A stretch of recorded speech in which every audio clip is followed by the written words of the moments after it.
עליך בשלב הזה, ועכשיו נספר על החלטה חריגה של ועדת הבחירות לרשויות המקומיות, שבניגוד למסיבות עיתונאים ואירועים רבתניים, אוסרת על ראשי הערים לפרסם הודעות בדף הפייסבוק הרשמי של העיר שלהם.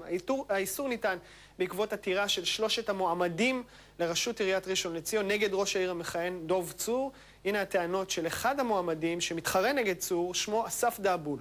בפייסבוק מפנים תושבים לחוגי בית שלו, לכנסים, ומהללים אותו בפייסבוק העירוני מבוקר עד ערב. ראש עיריית ראשון לציון דוב צור, שלום. שלום גם לך. איך אתה מסתדר בלי פייסבוק? קודם כל, אני על עצמי לא יכול לחשוב במצב כזה, למשל. אז גם אנחנו מתחילים לחשוב שזה בלתי אפשרי. תשמע, הרי במה בסך הכל מדובר? יש טלפון, הרי אם מצלצל אליי תושב אני אענה לו, ואני אענה לו בשמי, והוא ידע שהוא מדבר עם דוב צור ראש העירייה. אני לא מוצא כל כך הבדל בין לענות בטלפון, או לענות ב-SMS, או לענות דרך הפייסבוק. זה כלי תקשורת, כמו כל כלי תקשורת. והמחשבה שאולי הוא משמש לפרסום או למשהו כזה, היא מחשבה מרחיקת לכת מבחינתי. זה אחד הכלים שלנו לתקשר עם התושב. היום כתב באותו דף פייסבוק שנאסר עליי להשתמש בו, כתב לי תושב שמתעניין מה יעלה בגורלה של הפועל ראשון בכדורגל, שהוא רוצה שנעזור לעלות ליגה. מה אני עושה? לאן אני עונה לו? אני לא יודע, אסור לי. אני אומר בחיוך לאנשים שלי שאנחנו מבקשים להוציא את פו הדוב מהספריות העירוניות, מחשש זה תעמולת בחירות, ואנחנו נורא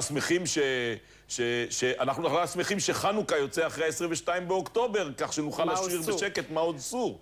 אבל, אתה יודע, באמת אני חושב שזה קצת יחיק לכת, באמת צריכים להבין שפייסבוק הוא כלי של הידברות, הוא לא לוח פרסומת. אבל תשמע, על פניו, מבחינת העירייה יכולה להגיב בשמה ולא בשמך, אז שיענו בשם העירייה ואתה תתבונן מהצד. מה הבעיה עם זה? אבל תושבים, כשפונים בעירייה, וזה בדיוק מה שעשתה הבחירה הישירה ועשתה נכון, רוצים את התשובה שלי אישית. הרי לא ימנעו ממני להיפגש עם אנשים סתם, או הם לא ימנעו ממני לכתוב מכתב כשתושב פונה אליי, נכון? הרי אם תושב יפנה אליי, אני אחתום על המכתב בשמי? אז מה ההבדל אם אני עושה את זה באמצעות הפייסבוק, האינטרנט, המייל או בכל מערכת אחרת? לא, אבל בוא לא ניתמם, כי יש טענות שכן פרסמת וקידמת את עצמך, וזה גם הגיוני שזה מה שתעשה לפני בחירות, זה לא כזה דמיוני. יפה, אז אם אני אפרסם תעמולת בחירות פר אקסלנס, אני אעבור על החוק, ואז צריכים לעצור אותי. אבל אי אפשר בגלל זה שבמדיום מסוים יכולה גם להיות פרסומת להגיד, רק רגע נהרוג את המדיום הזה לגמרי. כן. טוב, יש לנו 20 שניות הזדמנות אחרונה שלך לתקשר עם תושבי ראשון לפני שאתה נעלם לגמרי. מילים אחרונות, לך על זה. פנה אליהם. תושבי ראשון העיקרים, לאור ההחלטה, לא אוכל לענות לכם באופן ישיר על שאלות שתפנו אליי בפייסבוק, ואני צריך למצוא לזה פתרון אחר בתחום הפרטי. ואני אעשה את זה משם, אני מקווה שתצליחו להגיע אליי. דוב צור, ראש עיריית ראשון, נדבר עוד חצי שנה, בינתיים רד לבונקר.